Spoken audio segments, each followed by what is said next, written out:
مع الأب في هذه اللحظات تم الاستماع الأب ديال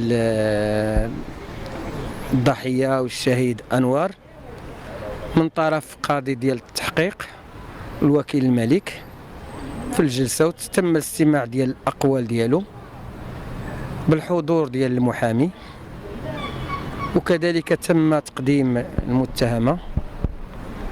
لحد الساعة ليس هناك شي حاجة جديدة، لأن باقي ما كايناش المواجهة ديال الأطراف، باقي الاستماع ديال كل طرف بوحدو، وبالتالي لم نطلع بعد على الأقوال ديال المتهمين، الشخصين المتهمين، البنت ويمكن شي واحد قريب ديالها، ولكن سمعنا الأقوال ديال الأب، والأقوال ديال الأب هي الأقوال اللي قلناها كاملا دائما، أنهم ملي دخلوا للغرفة والدار ديال الشهيد أنور المرحوم وجدوا ابنهم اللي هو مقتول، وبأنهم ما كيعرفوش بأن الابن ديالهم عنده شي عداوة مع أي شخص، ولا عنده شي انتقام ولا شي حاجة من أي شخص، ولا أي حاجة التي تبرر هذه الجريمة. كاين موعد آخر، جلسة أخرى في الأسبوع القادم، ربما تتم المواجهة في الأسبوع. شنو التهمة اللي توجهت للمتهم؟ احنا باقي كنقول باقي التحقيق، كنطالعوا في بعض الصحافة وبعض المواقع بأنه مصادر عليمة بأن التهمة كذا.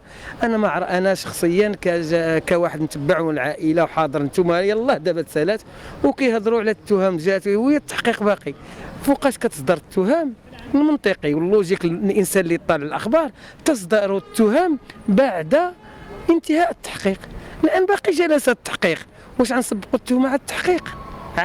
راه المفروض وقانونيا التحقيق اولا، ثم بناء على التحقيق وخلاصه التحقيق نصل الى اصدار التهم والى تعيين المتهمين، واش واحد واش جوج ولا ثلاثه. خاص انا نداء الوسائل الاعلاميه انها تثبت من لان الحاله فيها راي عام وطني، وفيها القلب ديال العائلات. كاين عائلات، ما كاينش عائله وحده، كاين عائلات شفقه ورحمه بالعائلات. من نخرجوا شي خبر نخرجوا خبر الله يعطيكم الستر اللي هو اكيد، لان قبيله كنطالع على واحد المصدر وما نسميهش، باقي التحقيق ما كاينش، ما كاينش الاستماع. الان كما قلت لكم تم الاستماع، يلا هذه تقريبا دابا شحال الخمسه قلقصم، يعني راه حنايا هنايا من 10 الصباح حتى لدابا الخمسه قلقصم الا كاينه مباشر. تم الاستماع لهم جوج، موكل الملك ومقاضي التحقيق، وهذه تقريبا واحد 10 دقائق بس سهله، ومشى لجلسه ثانيه في الاسبوع القادم ان شاء الله. هاد الناس اللي كيقولوا هذا الشيء انا راه كنقولها ونعاودها، هاد الناس اللي كيقولوا هذا الشيء تعرضت لهم هذه اقوال ديال المتهمه، والمتهمه المفروض اللي كنعرف انا وانا حدا المحكمه ان المتهمه ملي كتكون في حاله اعتقال يمنع عليها التواصل مع اي كائن كان. حنا كنخافوا من حاجه وحده، الظلم. كعائله كنخافوا من الظلم، ما باغيين تظلم حتى واحد. يكفي ظلم انور ومرحوم ومات، الله يرحمه الله يصبر والديه. ما بغينا نظلموا حتى واحد، بغينا حاجه وحده، الحقيقه، كل الحقيقه ولا شيء غير الحقيقه. وإلا كانت مظلومه اول وحدين غنتعاطفوا معاها حنايا. ما يمكنش نرضاو بالظلم كيفما كان هذا الظلم، ومن اي شخص كان هذا الظلم، ولكن بغينا الحقيقه، كل الحقيقه. ومن حق أي متهم يعطي المبررات ديالو، غير تلك المبررات إما ستصمد أمام الحقائق وأمام الوقائع، أو ستنهار أمام الوقائع والحقائق.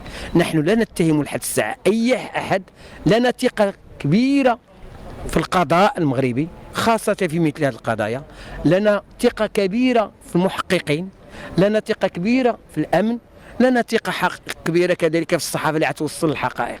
وبالتالي ما عندنا اللي غنخافوا عليه مشى مسكين، اللي غنخافوا عليه الله يرحمه مسكين مشى، الله يرحمه واللي غنخافوا عليها العائله والحاله ديالهم. انتم شفتوا الاب ما قادرش يهضر، والام مسكينه في حاله ما خاداش كذلك. راه البارح تم عرضه على طبيب نفساني، راه في وضعيه راه وضعيه انهيار عصبي حقيقي، انهيار عصبي حقيقي. والبارح تم عرضها على الطبيب النفساني ونصحها بان المتابعه، وبالتالي ما بغينا تظلم حتى واحد، وبغينا الحقيقه كل الحقيقه.